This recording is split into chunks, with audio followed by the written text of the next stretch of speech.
Please join me in welcoming Air Marshal Dr. Rajiv Sachdeva, Ati Vishesh Seva Medal. Air Marshal Dr. Rajiv Sachdeva served as the Deputy Chief of Integrated Defence Staff and officiated as Additional Secretary Air at DMA, Ministry of Defence. He is a distinguished fellow at I2P2M and certified management instructor by AIMA. Other joint appointments were co-chair DIATF with the US for development of niche capabilities, officiated as chairman of DCMG and steered the projects for NFS and DCM.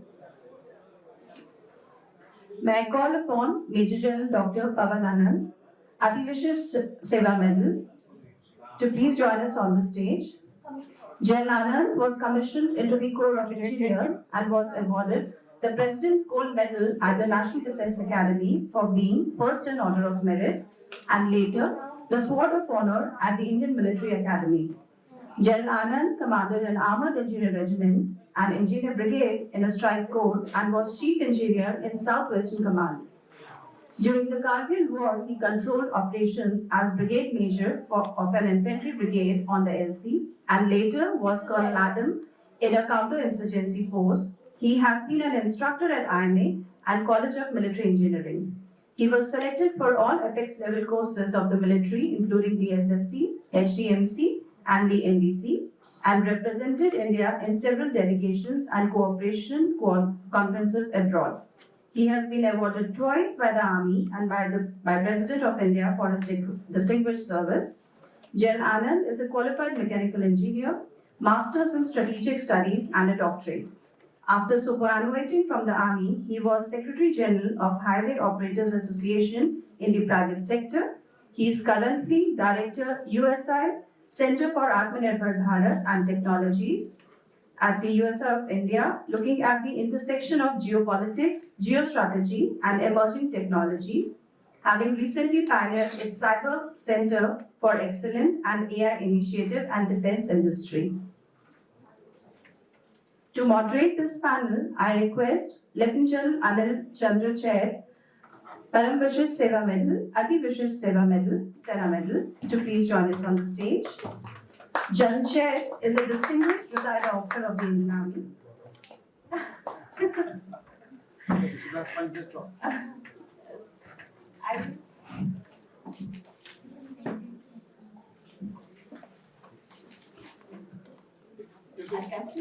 Right. So can I request all of you get? So for a group photograph, so please.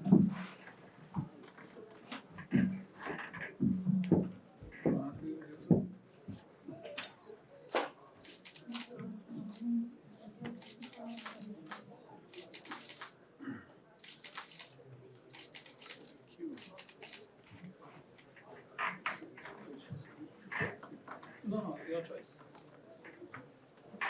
All yours.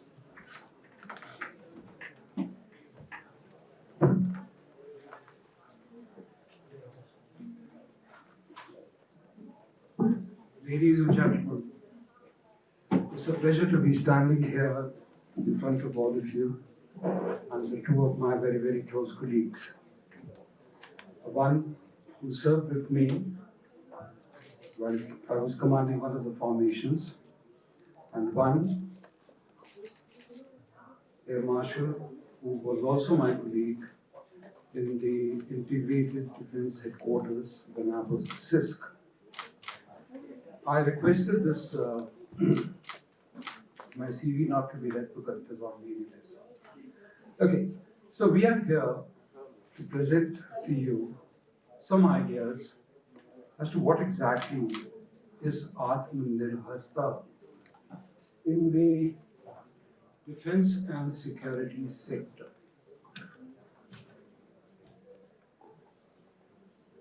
Firstly, what is Atmanirbharta? What is self-reliance? Firstly, are they synonymous? The question is yes. एक हिंदी है और एक उसका English रूपांतर है, which is self-reliance. But what does it mean? When you turn around and say that you've become self-reliant, You become self-reliant when you generate intrinsically the capability and power to analyze an input without coercion, without influence, and subsequently have the capability or generate the capability to pursue your objectives or goals without the support of any. This is how the self-reliance has been described. And it is important to understand this because in this, when we get into a little more details, into the nuances of Make in India, self-reliant India, Surakshit Bharat,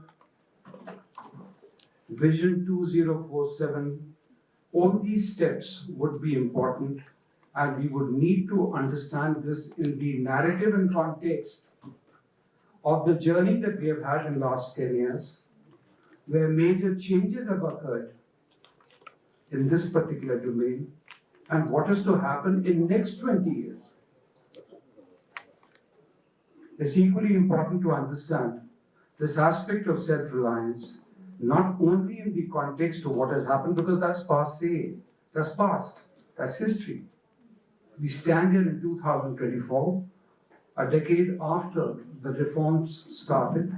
But what is more important to understand is how would a reliant India face up the challenges of Viksit Bharat, and you can only be Viksit if you have secure Bharat or Surakshit Bharat.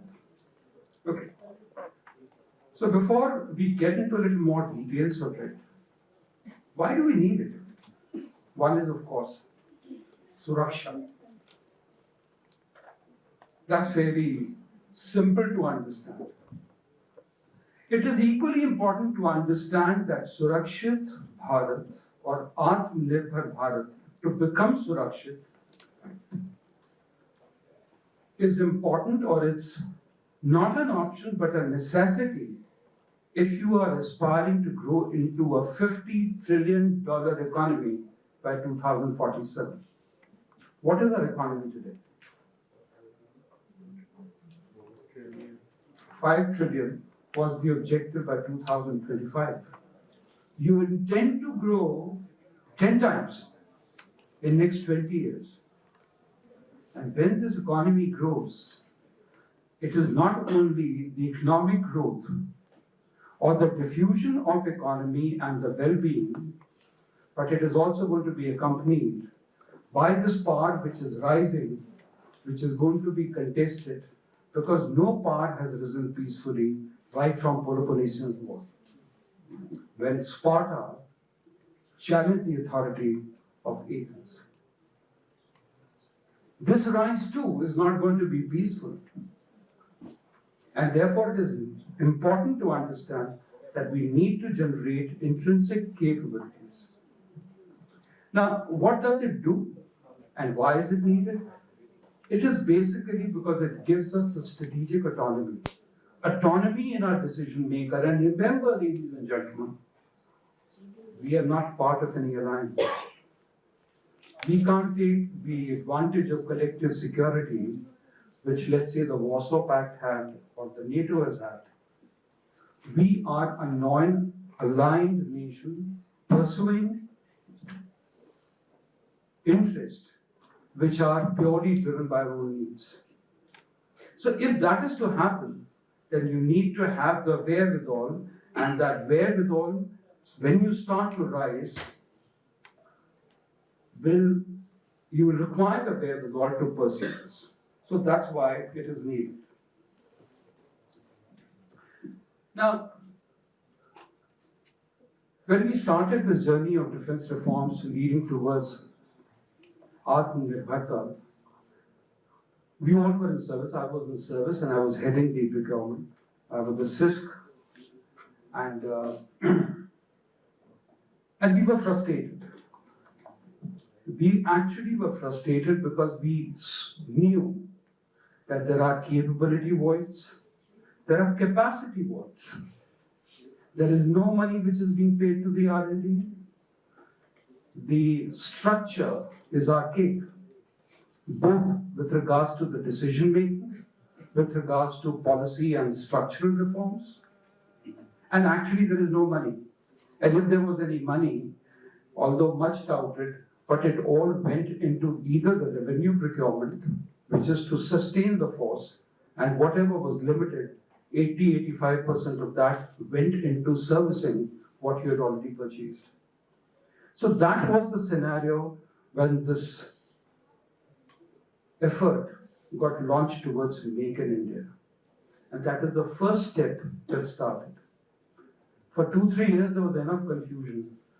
What is Make in India? Is Make in India for India or is it for the world? Because everything is related. Make is something that you make based on the design that you already have. It is a print to build capability. But when we decided to go more into the details of it, we realized it was not possible to upgrade any of those things. Our spares, which were needed, we didn't have any, and we didn't have the ability to make those critical spares. We didn't have any MRO facilities. So therefore, there were capability gaps, there was capacity voids, there was a technological gaps. And those technological gaps persist, and I'm going to be specifically asking the Air Marshal to address this. Because Indian military, and as all of you, are still with the industrial age. We are still dealing with equipment which has been conceived, designed, based on the Industrial Revolution 3.0. We still have to move towards the Industrial Revolution 4, which basically deals with the confluence of technologies and which deals with the new generation technology. So the point that I'm making is it was those periods that we were struggling with. A lot of changes happened, the new policies started to take place, and finally we had the two major policies, that is DAP 2020 and the Defense Production Export Promotion Policy, which my friend was involved with. And these brought about a change. Accountability started to get introduced. Delays became punishable. Capacity started to be augmented. And when capacities had to be augmented, they realized either you build up on what the OFBs have, or you involve the private sector. But what happened, and that's a very, very important point to understand, by incorporating the private sector, the state has outsourced the capability of R&D into public hands. And I repeat what I'm saying. The state has abrogated the right which was happening during the industrial age, was happening during the period of 60s, 70s, 80s, and 90s. It abrogated its own right and outsourced the ability of R&D. And when there is no control over the R&D that you're going to do, and you're going to deal with the system or the new generation technologies, how would you control it is a big challenge, and that probably needs to be understood. And therefore you had this Make in India capacity started to come out. And then we were into 2020. There was a problem with regards to Corona. There was a problem with regards to supply chain issues. Resources were not available. Ability to integrate components into platforms vertically and horizontally didn't exist. So those were the challenges that we dealt with. And all this self-reliance and the question that you people need to ask the forum, because you can't get a better forum than this. Because one, my friend Pavan Anand is actually custodian of Atmanirbhar Bharat. He needs to give an audit as to how he sees, and not what the industry says is self-reliance. Because he's the one person, a single point repository of which has been instituted in the USI, who takes an audit of what exactly is on. And he has the ability to speak the truth because he spoke what he felt was always right, whether it was right or wrong. So therefore, what I was trying to put across is that the period of 2020 onwards, again, a set of reforms have started to happen. And this is the way this trajectory has gone today. Today, you're talking about nearly a $3 billion of export, starting from 683 crores to 20,000 crores. Today, you're talking about out of the total budget of 1,40,000 crores, nearly 1,07,000 is for the domestic production. So therefore, there is a substantial improvements that have happened, but are they adequate? Is there more that is needed? So before I go further, and since one of the panelists is not here, can I request Pawan, besides what you're going to speak on the subject, do take an audit and tell us as to where do we stand today? Are we really reached the level of self-reliance? And then we come on to the Air Marshal, and I request Air Marshal to tell us that if that stage or if that level of competence has not been reached, and with the introduction of the new generation technologies which is going to be used, remember, geotechnology will nudge either geopolitics or geoeconomics. There are two pillars, geopolitics and geoeconomics. In the center lies geotechnology.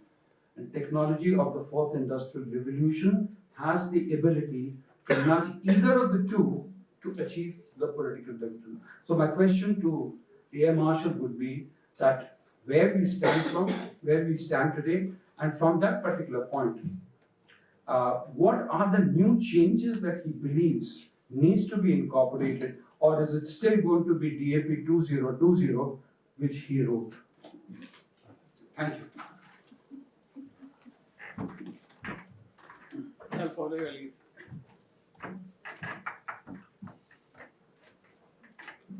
एक ताली तो बजा दो यार, इतना अच्छा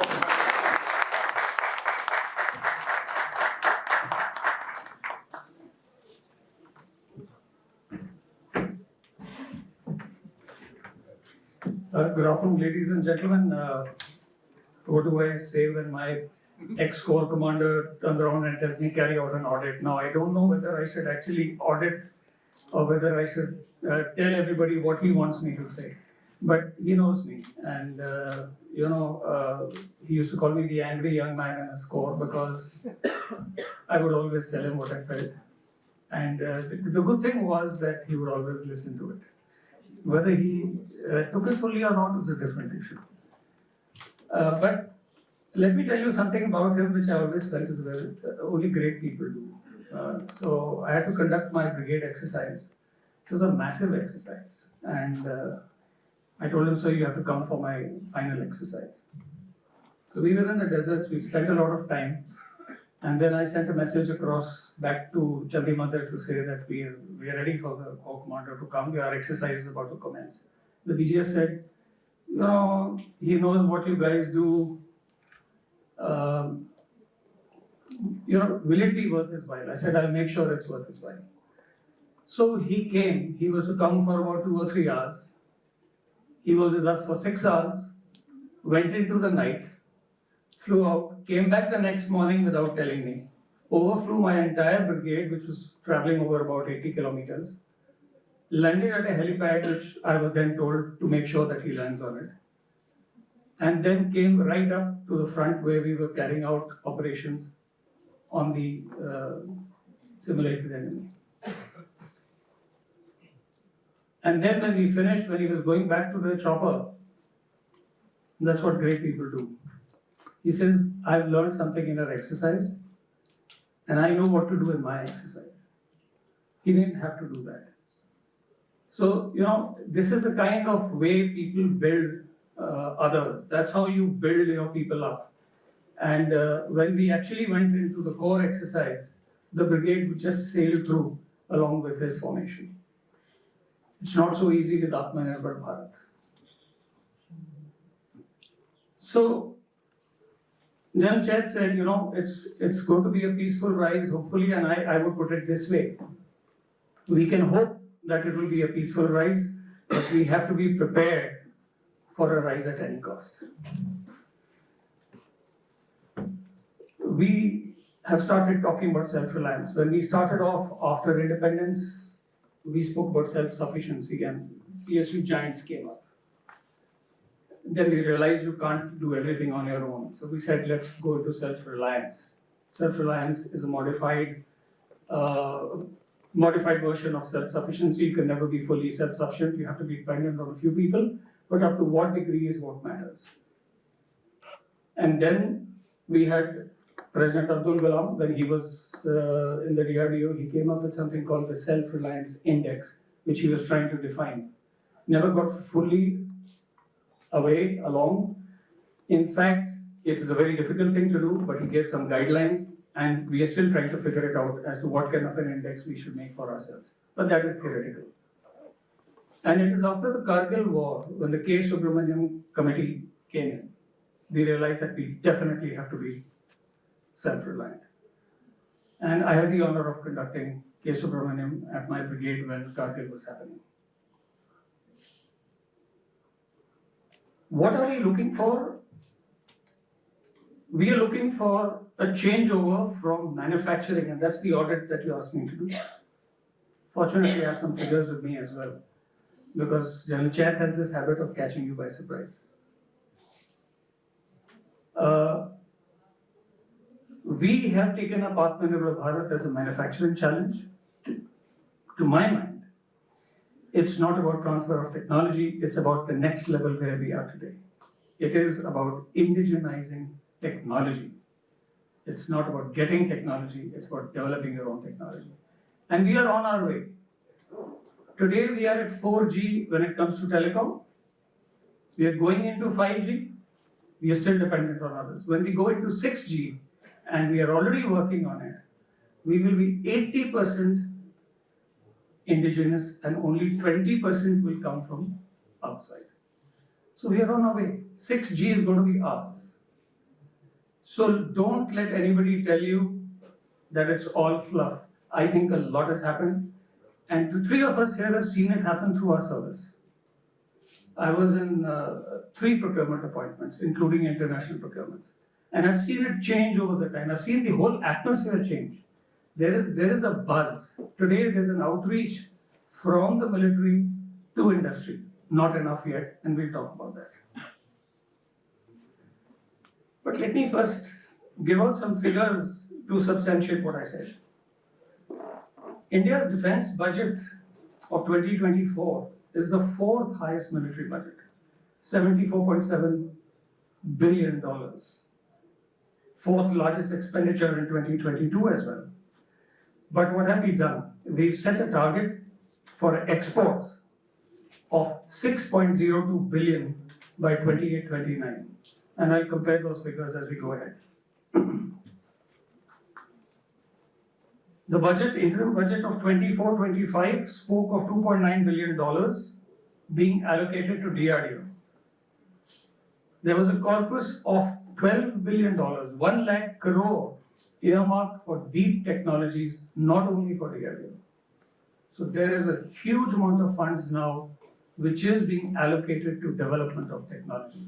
You can see the shift from manufacturing-based indigenization to indigenizing technology. These monies would be for long-term loans for tech-savvy companies to foster innovation. In the budget of 25 this year, the Ministry of Defense has been allocated 6.2 lakh crores, about $75 billion, the highest amongst all the ministries here. Of course, we have a huge revenue budget, we have a huge salary budget. But then what else has happened? Till April 23, we had a total of 606 industrial licenses given to 369 companies. It's going to increase much more. In the last 5 years, 240% increase has taken place. Indian exports too have gone up, and I'll speak about that. The total exports have increased 31% in 1 year last year. $25 billion is the target that we have kept for our defense production by 2025, out of which $5 billion would come from exports. So we hope out of that $25 billion, 5 billion will be exported. So these figures speak for themselves. What is the value of production that we are looking at? By 23-24, we should be reaching 1.26 lakh crores, about $15.3 billion. But this 15.3 billion is PSUs. Correction, out of this 15.3 billion, 9 billion is PSUs. Do we think there is going to be a shift over here? I leave that. Can we carry on with the PSUs having the lion's share in this, or should we look for more balance towards the private sector?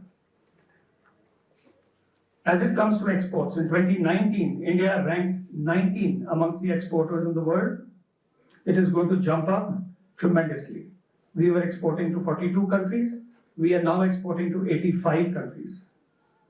We are going up from $2.53 billion this last year to $6 billion in another 2 to 3 years.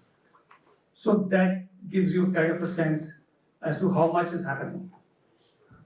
There are 509 positive indigenization list products which will not be brought from abroad. They have to be made indigenously. So everything is indigenization and self-reliance.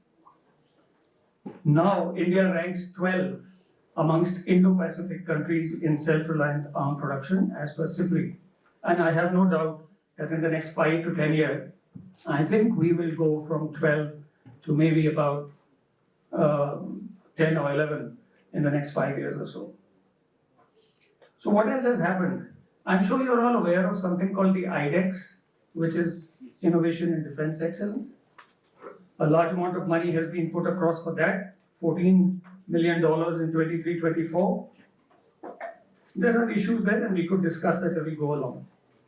Aditi has also started. Aditi is a project where in IDEX you got only 1.5 crores for projects. If you won the challenge, in Aditi you get 25 crores. Of course, to my mind, we should have not just one winner in IDEX, in an IDEX challenge. If there are 10 competitors, we should have at least 5 winners. We will have alternatives. They will get money to go forward with it. But then again, there are issues. Aditi is 25 crores. You really win something which we can turn your business into something else. We also have the Indus X with the Americans now, which is helping us to co-develop and co-produce, especially in space and artificial intelligence. How is it progressing? And I know there was a question, can America be trusted? Somebody asked about that. All that is going to get proven as we go along. At the moment, there are still issues. And some of you would probably know that the aero engines that were to come for Tejas, F404 aero engines, have got delayed. So is that delay because of issues which are happening at the manufacturing end? Or is it that there are delays for geopolitical reasons? It's a question mark. But we have been assured by the Americans that it will come and it will come on time. It is just delayed initially. So let us see how that flows. We have a Srijan portal. 34,000 items are now available for public view. People can produce them. 10,000 items have already been indigenized. So 34,000 on view, 10,000 indigenized. There is something happening in this country. And of course, we have the defense industrial corridors. I don't need to stress upon that. But what we are now looking for is technologies. So we're looking for AI in every department of the military. And we had over here General Jack Shanahan, who's the inaugural director of the JAIC in the US. He is the gentleman who actually did Project Maven. And those of you who don't know about Project Maven, to put it in 2 sentences, when they were carrying out surveys of Iraq to identify change detection of enemy positions through drones, there was so much of footage which was coming out of the videos, they had to find a method to run it through automatically. And Jack Shanahan and his JIC got in touch with Google and produced an AI model which could carry out that change detection. And we are talking about this at least a decade or plus more. So if it could be done there's no reason when you carry out a focused project with proper funding and empowerment, anything can be done. And we had Jack Shanahan here with us, last November in a panel, and he did outline how he went about it. So what are the kind of other technologies we are looking at? We will require a huge amount of data with our AI coming in. There's a lot of it available. Don't let anyone tell you that data is not available. There is data. It just needs to be harnessed, collated, and then has to be put to use. I think India is an absolute well of data. We just need to put it together. And then we are on our way for AI. 20% of the global skilled population in AI resides in our country. Jack Shanahan said, we are sitting on an explosion which is about to happen. It's up to you, me, and the people in power to put that together and make sure step by step we make that explosion happen. So we are looking at AI, we are looking at deep learning. We want to look at other emerging technologies like generative adversarial networks, predictive AI analytics, especially in our maintenances. And we also begin to look at quantum computing. So the National AI Mission has started, the National Quantum Mission has started. And then, as we are warned, there was no military representation in that. It's only 2 or 3 months back, it was suddenly realized by the military that we should have been there. So it didn't happen when it happened with cyber, but it's happened now when AI and NQM are taking off. In any case, quantum is still at a very, very nascent stage, and quantum will take time. But if we are already getting inserted from the military into the fundamental research of the National Quantum Mission, and if we are able to harness that right from the beginning, I think we've got a lot going for us. Of course, where we are today definitely leaves a lot. The Americans and the Chinese are supposed to be at a computing speed, quantum computing speed of about 1200 qubits. We are at 6. But we are hoping to bring it up, and there was something launched just lately in the National Quantum Mission. We are ramping it up to 12, but even that is a bit of a hallucination coming in over there because much of it has been brought in from somewhere else. But the fact is, there is a focused quantum mission. The fact is that the military's got involved in it. So a lot of things are now beginning to fall into place, and you and I are going to live in very interesting times as it comes to Atmanirbharta in this field. 5G is coming in a big way. I did mention 5G earlier. What does it bring? It brings in Internet of Things. It brings in Internet of Battle Things. The sensor shooter paradigm is going to change completely for us as well. And that will happen not so much in the future. I thought it's going to take a long time coming earlier. I was a little despondent about this, but I think it's now picking up and we will see a lot happening. We are also moving towards software-defined architectures which will be so fast that decisions will be taken technically as well as by decision makers at very high speeds. Of course, blockchain has come in, we are adopting it, but with quantum cryptography coming in, I think there will be again, after 5 years, a very quick change, and quantum will break through all cyber, it will break through all blockchains, and a new paradigm will begin. And why I'm saying this is, every 5 years, there's going to be a different thing that we have to address. So we have to keep increasing the OODA loop, the cycle of change of our technologies. And I think we are getting into that place. Let me not spend too much time on synthetic biotechnology, augmented reality for training, immersive learning, edge computing, which is going to be very important when we come to sensor shooter paradigms. And of course, cyber innovations. You're all aware as to what happens when your phones get hacked. And there are senior people who are losing a lot of money. That's where it really pinches. But what about it when it hits your critical information infrastructure? What if it hits your logistical infrastructure? In fact, in the Ukraine war, when it started, and many of you may be knowing, the Ukrainians were first attacked by the Russians, a cyber attack, a major cyber attack, in January, mid-January. The second, which was more of a recce. The second cyber attack came in February around Valentine's Day. It was recce in force. for the military people, they'll understand. And just before the actual attack came, it was a complete paralyzation of the entire critical information infrastructure of Ukraine. For 2 to 3 days, they had no communications. And it's only then, if you heard about it, Starlink was brought in and communications got restored for the Ukrainians. So this is the kind of war that we are going to be looking at in the future. And this is the kind of preparation that we will have to do. So multi-domain operations is what we will have to prepare for. I think I'll leave some of the challenges out, sir, but just mention regulatory requirements, technological gaps that are there with industry. We need to find some ways of funding our industry, especially our MSMEs. Some efforts are going on about that.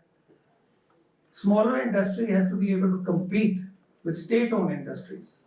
So today, as I mentioned, if the PSUs have $9 billion out of the $15.3 billion pie, I think it needs to change drastically.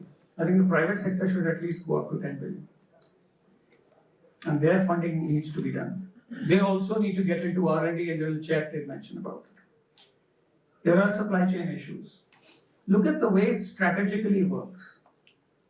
Look at the Red Sea, look at the Suez Canal, and come all the way down. The Iranians, with whatever resources they have at their disposal, have actually choked off the entire link. The Houthis are right next to the Gulf of Aden, and the Chinese have, along with the Brits, can also choke it off because they have their bases on the left. So, east and west are held by somebody or the other. The Iranians also can completely block the Straits of Hormuz. So, there is a lot of geopolitical play, and with that, the technology aspects, supply chains are going to get pretty badly affected. I think we need to go ahead with certain things, and I'll just mention them. We have PPP, which is happening, but they have to be tripartite PPPs as well, and that is happening with HAL for our aircraft, along with the Air Force, and it's also happening with private sector. L&T is involved with them, and a foreign firm. We have started exporting to Rwanda, Oman, Armenia, Malaysia. So joint ventures, co-development, co-production with Italy, France for the MMRCA is something that is really likely to happen. Tatas are now going to set up a plant for the wheeled armored platform in Morocco. So it's a little ironic. We haven't taken the WAP from the Tatas into our army, but the Moroccans are prepared to give them space, 20,000 square kilometers just off Casablanca, and the entire northern African region, perhaps Africa, could then be dominated by Tata's WAP if we can manage that. So there's a lot we can do to support them. I think I leave some of the other thoughts that I have in mind for a little later if those issues come up. But I hope I've been able to carry out that audit, sir. And at the same time, I hope I've been able to put across that there is a lot which is being done, and there is a lot more that hopefully will continue to happen. Thank you.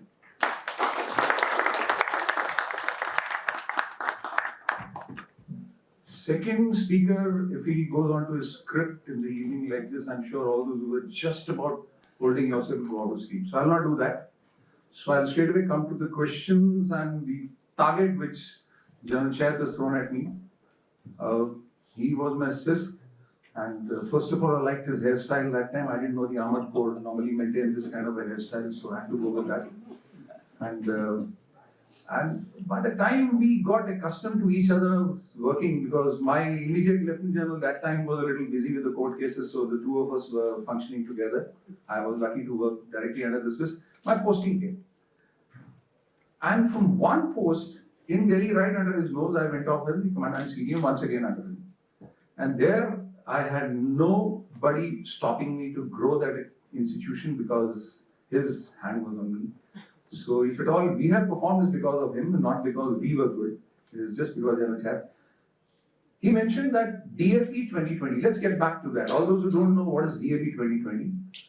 In 2002, once the Kargil thing happened, we found that there is no book which tells us how to buy. There are no document. There is nothing which is prescribed which says, okay, military will buy equipment like this will be the procedure.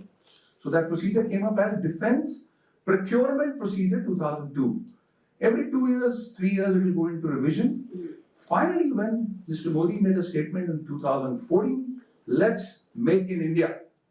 From the first speech from the Red Fort, let's make in India. The whole machinery said, what is this? We could buy anything from anywhere, we could do anything from anywhere, notwithstanding. The Defence Minister then, Mr. Parikar, went around the countryside, and I'm sure General Chair was assist that time, he went around the countryside to find out how do I invoke the two, the industry and the military together, so that the industry in India makes what is required for the military.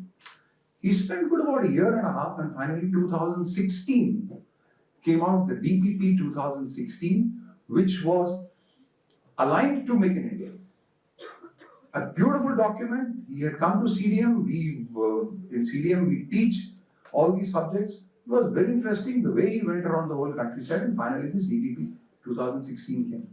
At one stage, the military came up with this document, how you will sell it to us. On the other side, the industry was running fast to go independent because the orders to them were, come on, make in India, go independent, go self-reliant, go whatever. Within 47 months, this beautifully written document had 47 amendments. That's the speed at which the industry was changing in India. Now there was nobody to harness this growth of this industry. So I was coincidentally back to ideas, and I was now looking after the defence procurement, basically the PP&FD, we call it policy making, basic capability building. So my job was to get all the orders from the Army, Navy, Air Force, scan them, put them in a particular thing, up to 300 crores I'll handle, beyond 300 crores the CISC will handle. So there was an organization, there was a setup known as SCAP CC, I was the chairman of that. So all cases up to 300 crores used to come to me, and anything beyond that used to go to the CISC. Above him was the Raksha Mantri. He was handling the Defence Acquisition Council. And this gentleman, the chairman of the SCAP CC, was the secretary to Defence Acquisition Council. So this is the setup that we all were involved in the procurement and what we are talking about, Atmanirbhar Bharat. 2020, we realized that 47 amendments to that document, which is 47 months old, let's write a new book. So the DG Acquisition and me, the co-author, we started. I wasn't convinced the way we were going about it. I said the previous document was written absolutely afresh, leaving the old ones out. Let's write afresh. He said, no, we'll go chapter by chapter. Let's keep amending each chapter and come out with a new book. I think that's the way normally the nation works, instead of going in absolutely full bore with a new thing. So we started writing DPP 2020. It wasn't called DAP 2020 that time. DPP 2020 on 20th March 2020, a draft DPP 2020 was put out in the market for everybody to comment on. What happened on 24th March 2020? Anybody? The nation went into a lockdown. All of us were locked inside. We only had access to our computers, except for the military which was working. We would get the observations on DPP 2020 from every corner. And you'll be surprised, by June 2020, we had 10,000 pages of observations with us. When we took a print, it was 5 reams of paper which came out as observation on DPP 2020. Everybody was free. They were all doing nothing, no manufacturing, no selling, no flying, nothing. They only sat down with that book and carried on giving us observations. We received 10,000 pages of observation, 379 actual observations were discussed between all of us, and we came down to 129 observations for the Raksha Mantri. This is what we want. And the first and the only effective observation which was implemented was change the name from Defence Procurement Procedure to Defence Acquisition Procedure. So DPP Draft 2020 became DAP 2020. Well, who gave those observations? The military. Obviously, they want the equipment, they want to fight, and the industry, because they want to manufacture for it. Who sat over those observations and discussed what to do with this observation was the third vertical in procurement, which is the administrators, the finance, the other, no, not this, that. Military को सामान चाहिए, ये बनाने को तैयार है, but how, not what. Then came those Def Expos and so on. I had 450 startups with me. And those startups came up to me, sir, please come to our stall and see what I've got. I said, son, if you brought an equipment into this Def Expo, paid for the stall, I'm sure your equipment is good. How will you sell it to me? This DAP 2020 doesn't permit you to sell it to me. IDEX, absolutely fine. 1.5 crores, 10 crores given to a startup, given to an MSME to go. How will he produce it? Who's going to hold his hand to produce that equipment? So all this happened. Finally, DAP 2020, sir, came out with 13 categories in which you could put your product and sell. Earlier, we had an indigenization content that, okay, you're manufacturing this particular mic. How much of indigenization, like General Anand just mentioned, 80% will come up by in the 6G made in India. So if you have 40% plus the following categories, then you are supposed to be Indian. If you have 60% plus these categories a little few, then you're supposed to be Indian. There was no methodology in the environment, in the ecosystem to find out whether it is exact 40 or exact 60. So today if we say Arjun tank came out as made in India, somebody said it had 38% indigenous content. So it doesn't come as a make in India. But okay, let's make 2% more. How do you make 2% more? Labor cost बढ़ा दो, 40% हो गया, there it is. The Arjun tank is made in India. So all this was going on and 13 categories becoming first, 2 categories was so difficult to find out, now 13 categories. So sir, what I did, the Make in India policy which came out with the government had 3 important pillars in it. One was to increase the manufacturing sector's growth to 12 to 14%. That's all per annum. That is the target. That manufacturing growth of India should go by 12 to 14%. Second, to create 100 million jobs for Indians. Third was to raise the manufacturing to 25% of the GDP, which was hanging at about 10-12%. So what were the 3 important things? Get the jobs, increase the production of the industry, and contribute to GDP. But does this DAP 2020 actually does that? I thought no. So I redefined Make in India. My personal thing may not go anywhere, will not see light of the day. I said the product is either Indian or it's not Indian. How it is Indian? If the production line is set up in India.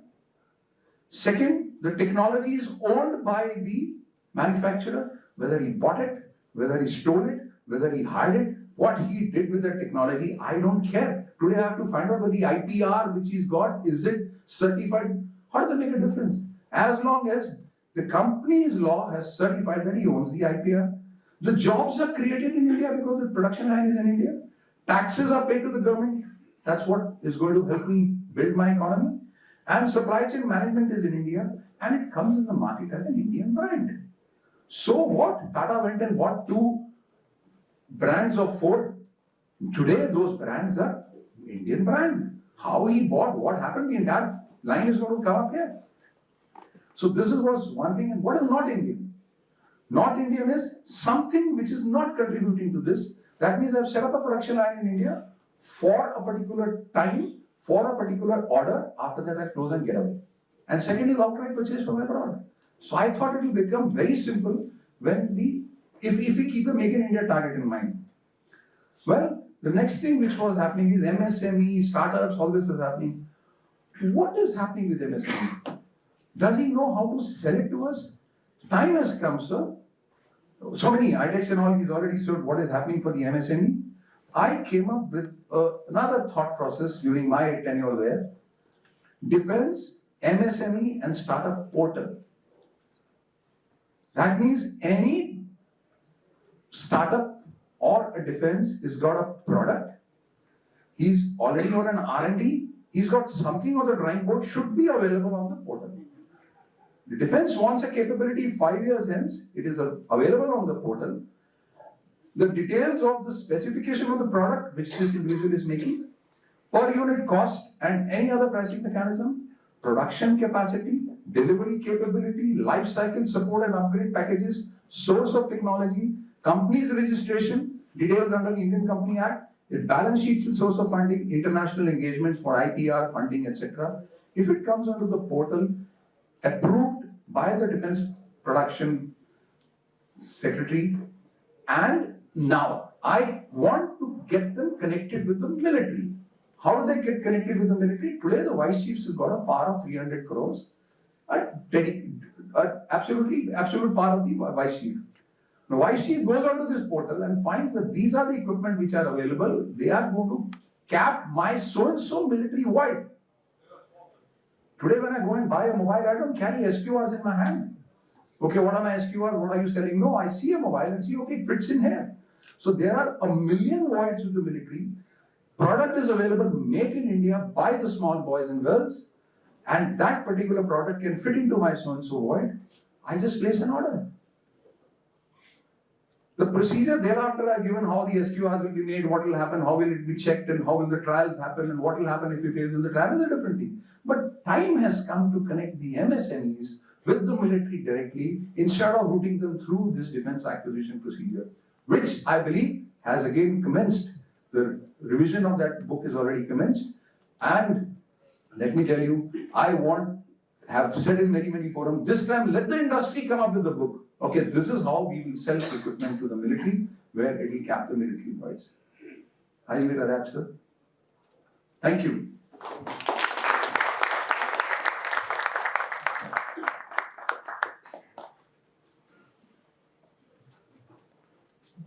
Please, any questions?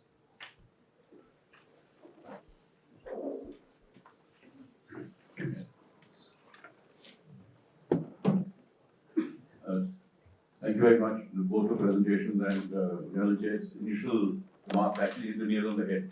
That's exactly what we require, what needs to be done. The problem is how soon will it get done and what are the impediments that it will face in getting done. For example, let's take the DPP, which is now the DAP 2020. And I speak from experience. I've been in procurement, violence service, I've worked for Indian industry and I've worked for foreign industry. And I've been also chaired the Defense Committee of ASSOCHAM for a year and a half. The problem with the DPP and now the DAP is that it has become a victim of itself. It's become so procedural. It's become such a procedural procedure that half the time the delays are caused by the procedure and not by the actual thing it is meant to address. And this is not because there's any, it's not because we don't understand what we want. It's about, as you mentioned, there's a third rung, the administrative machinery. They're probably trying to keep their yard arm clear, so they're going totally by the book. And forget, it's only a procedure, it's not a Bible. It is supposed to provide you the guidelines, that's all. And you should be flexible enough to adapt it a little bit, but of course that's different. It brings me to the other problem, the L1 problem. Now the L1 problem comes in when you're talking of transfer of technology, when we're talking about innovative new technologies, when you're talking about industry making the investment in technology. If it's going to be that kind of investment that is required to absorb cutting edge technologies today, he cannot be L1. That's number one. So it's a self-defeating kind of exercise. So these are the issues which probably will need to be addressed in DAP 2025 or whenever the next DAP comes on into working. Whether it happens or not, I don't know, because again, it's that safety net everyone wants around them. The third thing, of course, is MSMEs. Certainly, when I was chairing the ASSOCHAM committee, that was our focus, how to get the MSMEs more involved into the procedure and how to simplify the procedure for them. They do not have the wherewithal of a big company or a DPSU to be able to. They're small outfits, their financial bandwidth is restricted, their product range is restricted. So that is one aspect which needs to be addressed. I'm not sure it's really been addressed to the extent it should be. And the fourth, we come to startups. There's a vibrant startup culture. We see it in the DEF Expo, we saw it recently in the Swavalambhan conference the Navy did. It was so impressive to see what these young lads are doing, with a little bit of advice and support from the service and the service involvement. But the problem is they're developing the prototypes. That's happening. Who's going to help them scale up to production level? That is the challenge that's going to be faced. He can make one drone, but tomorrow if you give him not over 1,000 drones, where's that money going to come from? Banks are not willing to lend to them. Because the moment you go to a defense startup, either the capex rate straight away jumps up to 13% or 14%, or the bank says, look, it's too risky. I don't want to touch this. So these are the practical issues which we are going to be having to tackle with. The fifth problem is transfer of technology, make in India for the world, etc., all that happened. I think some positive starts have been made. But again, the moment we come to transfer of IP, there are sovereign issues concerning that. Will we ever get cutting edge IP from a foreign source? I'm not sure. I work for a foreign firm. And I know what constraints they talk about when we as the Indian arm of that firm go to them and say, look, this is what the Navy needs, this is what the Army needs, this is what the Air Force needs. They say, look, we can go up to this point, but beyond this, we may not even get a government clearance.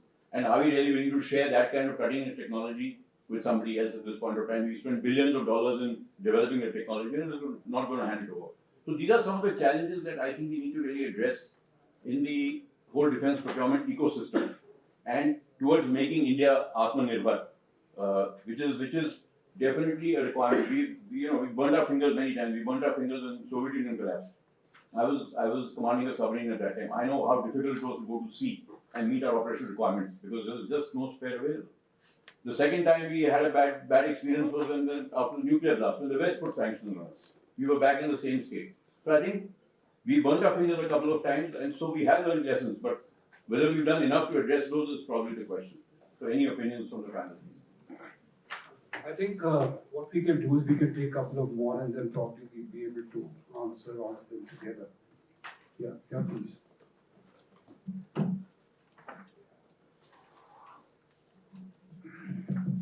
Good evening, sir. My name is Rahul. I am a second year PhD candidate at JNU National Security Center. I have a short question on what I call is the engine dilemma of India when it comes to the military equipment.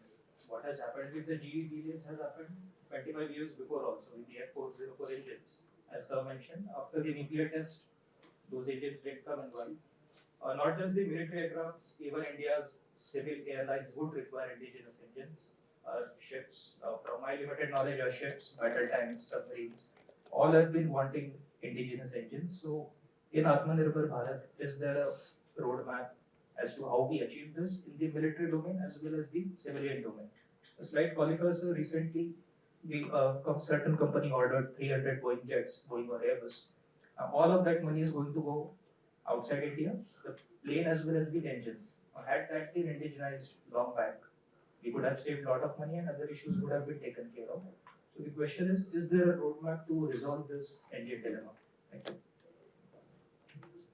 Any other?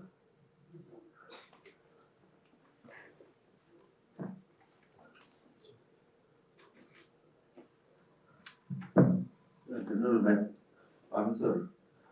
We have a huge our technical manpower in US and other parts of the world. So can we attract them back to India the way Chinese have returned back and they do a lot of reverse engineering and they have reached to this level because of that reason. And we are unable to attract our own technical manpower in US. So how to make them come back to India?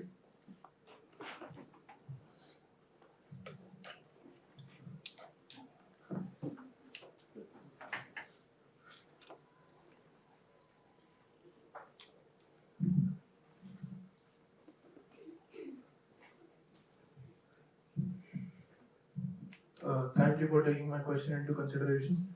My question concerns rifles. I've been following the Indian Special Forces for quite some time and the Global Special Forces as well. From what I've seen, all the countries of our level in military, as we come in top 4 or 5 militaries, or practically for the past few years we've been there. In the military, especially in the special forces, they're the most marketable troops for a country like for the US, for Russia, for China as well, and in India also there's a trend of special forces. They've been using rifles of their own. They've been using equipment which has been made by their own manufacturers. So what are we going to do in regards to that? Like when it comes to rifle building? Because the last major project I've probably heard of was INSAS. After that, I've not heard of a project that has come to such a large level, and especially in special forces where we have been using Israeli equipment and American equipment for quite some time. So could you please address that?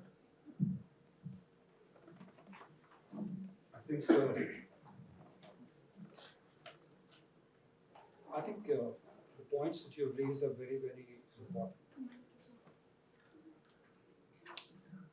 The points that you've raised are very, very important.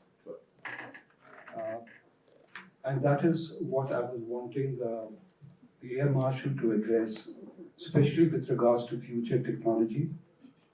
State having outsourced actually abrogated its control over the technologies.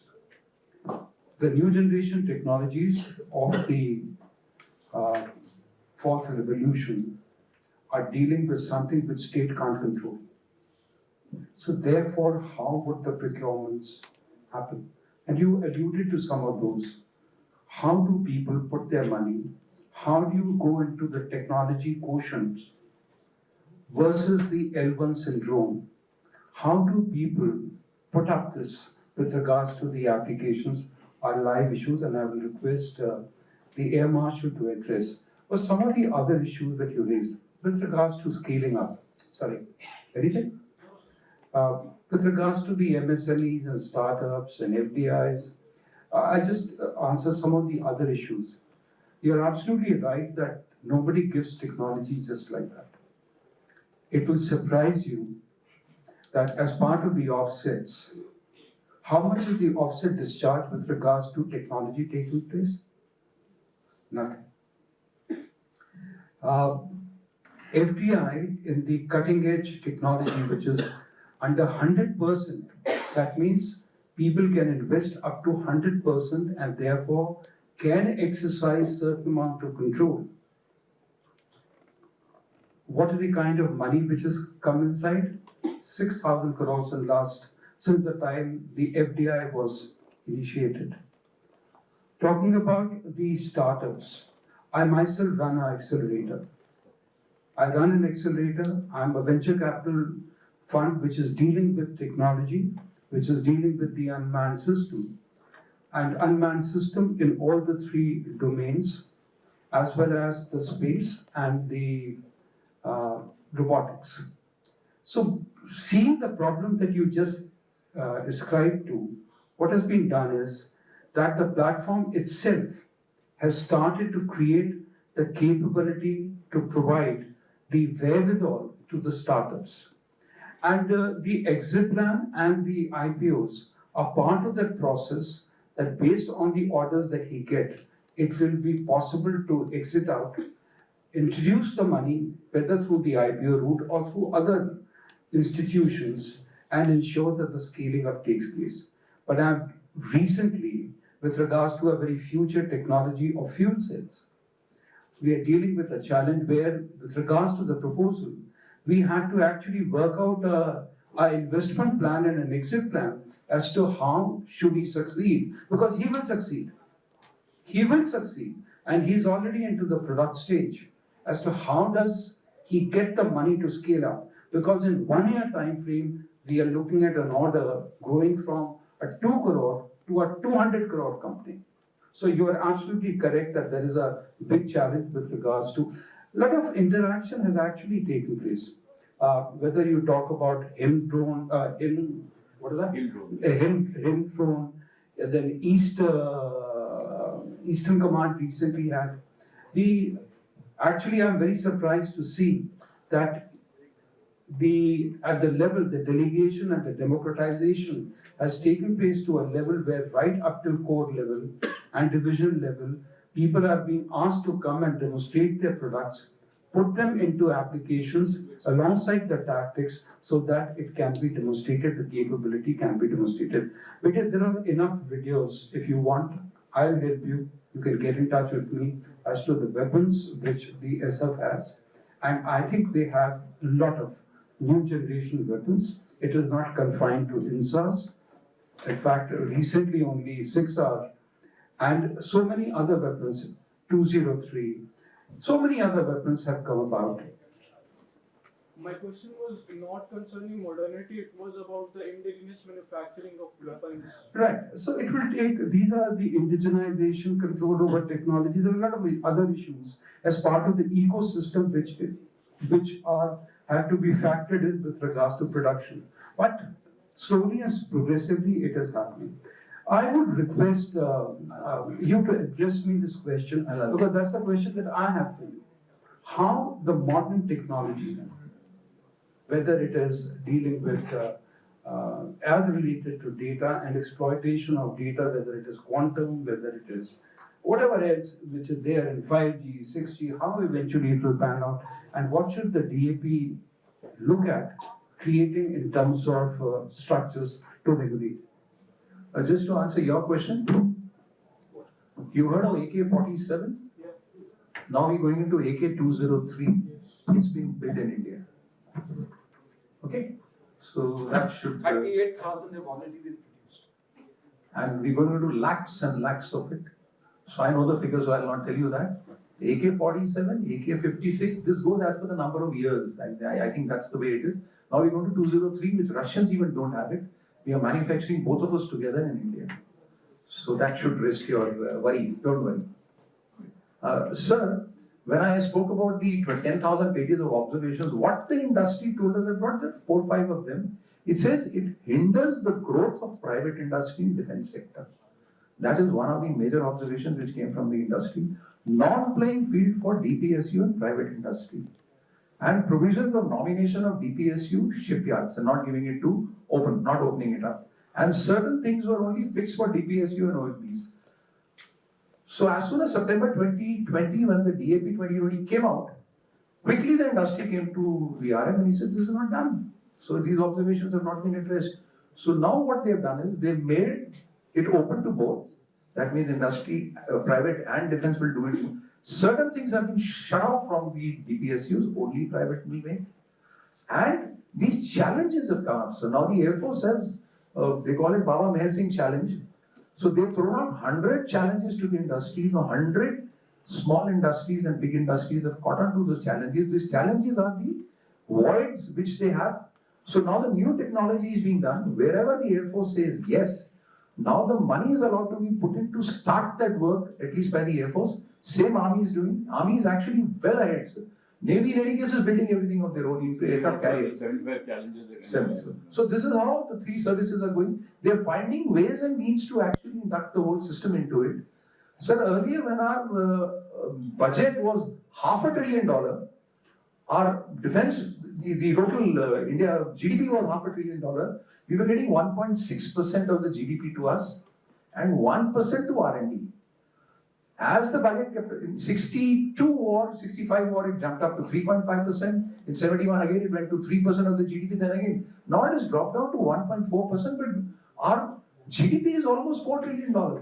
So if GDP is $4 trillion, 1.4% quantity-wise. In the morning I was speaking in one of the Atmanirbhar. Do we know how to convert the money given to defense into capability of defense? We want this. He's been a custodian of the LTIPP 2012, which was for 15 years going up to 2027. We still have about 4 years and 3 years on that. Anyway, notwithstanding that, sir, now the R&D budget is 7% of the defense budget. And even it is going to go to the private through this route. And if 1,05,000 crore is only for the private industry, I think we will change up. Plus, there was one more recommendation, let the private and defense join up together instead of being in competition. You both cannot, so the R&D money and the expertise of 70 years is available with the defense sector, the public sector. And private has got the ideas. They are fresh. If both of them join up, they can come up with a lot of new things. So DAP has to come out with all these things together. You can't divide. I mean, if everybody is saying that this is how it is happening, that private is doing this, this is doing this, it will not work. So we have to work together. It has to be a whole of nation approach. As soon as we came up with these ideas and we were against the third vertical, sir, for your information, SCAP CC was scrapped. I chaired the last SCAP CC and that was my retirement farewell also. And this is PP and FD has been removed as Secretary to the Defense Acquisition Council. Now it is Finance Additional Secretary or JS who is the Secretary to the TSE. So that's the power of the third vertical, sir. But who makes it? You. Who wants it? To them. And somebody else takes the call. But notwithstanding, sir, the 3 vice chiefs are very happy the way it is going because now the vice chiefs committee is there. SCAP CHC is also gone with the CISC chairing. So it is the vice chiefs committee which the CISC chairs. Things are okay, but the industry will have to push this government to do things for defense, not the other ways. Yes. Just finish. So all the issues that you brought out, Commodore Jai Singh, I think these issues will be there for a while. Supply chain issues, shocks will always keep coming. There was a COVID shock. Before that, there was now that we have the sanctions on these 19 companies. So half the companies have become so wary now to do anything with Russia. So even if they were doing it in a roundabout way, everybody is now wanting to stay clear. So these kind of shocks are going to happen. But somebody else will come into play and hopefully the void will get filled up. But we have to look at diversified supply chains. And for that, it cannot be pure self-reliance. It can't be self-sufficiency, surely. But it will have to look at diversified supply chains. And therefore, the geopolitics becomes more and more important. So whether we get our chips from Taiwan or whether we get it from TSMC in Arizona, there has to be a third party also where we get our chips from. And we are also going to be making chips ourselves. So it's kind of spiraled. We used to talk about getting TOT for BOFOs at one time and it created such an issue. Today we are talking about acquiring technology of chips. But there again, the packaging would have to be done by someone else, whereas we are very good at designing. So we have to put our strengths together with others, and we'll have to find ways and means of doing that. I don't think there's any solution to L1. The only solution to that is trust in people. You know what we had suggested for one of the DPPs, I was in, as part of our industry, I think 16, was have a weighted matrix. Don't have an L1. Obviously, That model QCBC didn't find favor with anybody. QCBC exists in infrastructure, for example, but it's not over there over here. So the whole issue is about trust. The whole issue is about a political trust. Because even if you do a QCBC, you have to put certain qualifications which somebody has to accept, right? And Chief Marshal Tyagi is an example, right? He had to explain so much just because probably he went into that kind of a mode. I don't know, but I'm just saying probably. So everybody is now a little wary of that. It's a political issue as well. So I think the solution will come out of trust being placed in the bureaucratic process between the military, the bureaucrats and the politicians. I don't think any process will take it forward. And it's a very personal view. I think identifying talent and identifying technologies. When it comes to cyber, for example, the Territorial Army just recently went in for a cyber quest. So they did a hackathon, a datathon, and a the drone racing thing, which was done with the help of the USI, right? And Cyber Peace Foundation. What is the idea? It's a beautiful idea. So TA used to celebrate by doing cycling expeditions up and down, which we've been doing for the last 50 years. This was a new one. And what was the idea? The idea was to spot talent pan-India, and you should have seen the enthusiasm of people who came in over there. They ranged from age 21 to age 42. And what has happened now, the TA has identified these people as probables who can come into the Army's cyber group, people who can get into drone training, and so on. So there are innovative ways that the military also has to work out and find ways and means of funding them. The whole issue then boils down to funding. There was a question on roadmap for engines. You seem to obviously have applied your mind on this. Engines has been a huge dilemma with us for the last 50 years, I think, and nobody would know it better than all of us here who've dealt with engines, right? Navy, Air Force, Armored Corps, armored engineers. We tried to get the MTU engine, we got sold down the line actually for the Arjun. Right? We've been trying to develop one, we haven't really succeeded. The Kaveri, as far as aero engines, didn't really get there. But how did we end up making the cryogenic engine for the rockets? So it's a question of will and money being put together.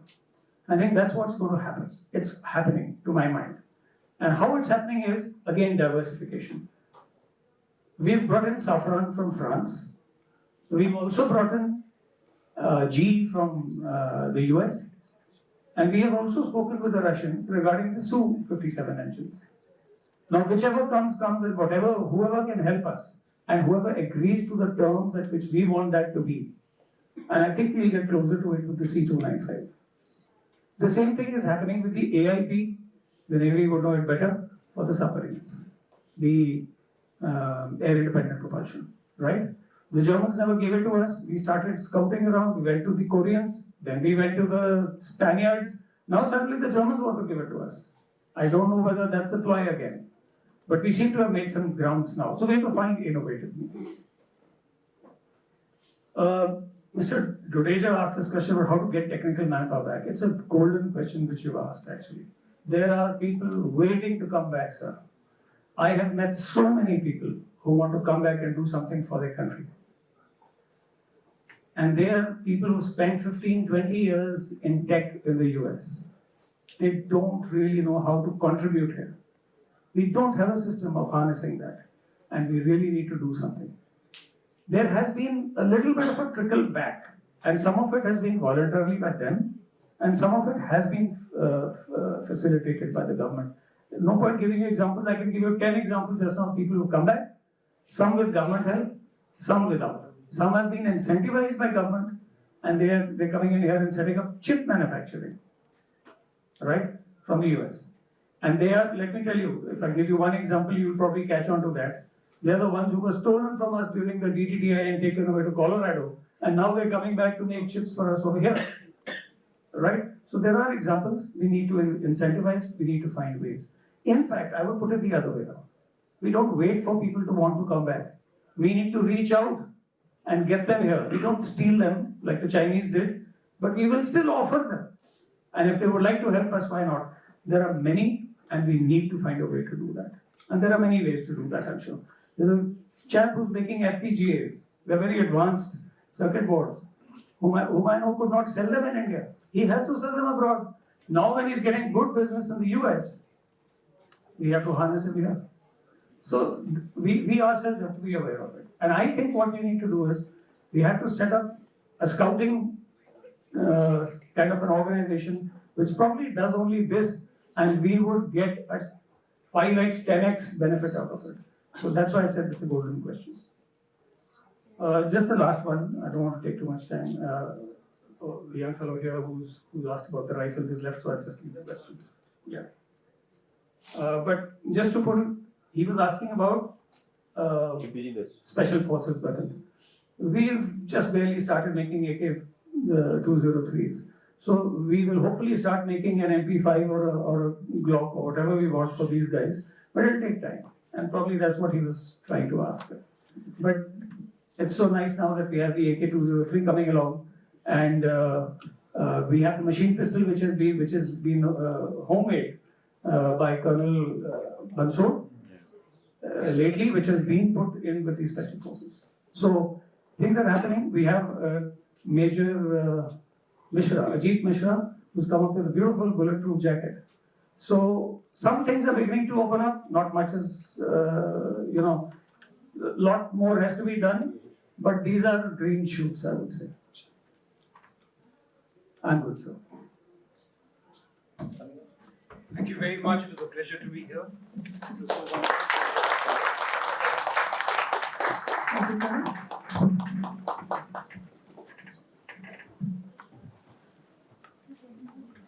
Acha, okay.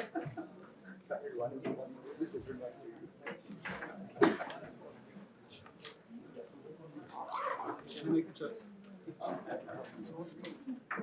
No, sir. Thank you, sir.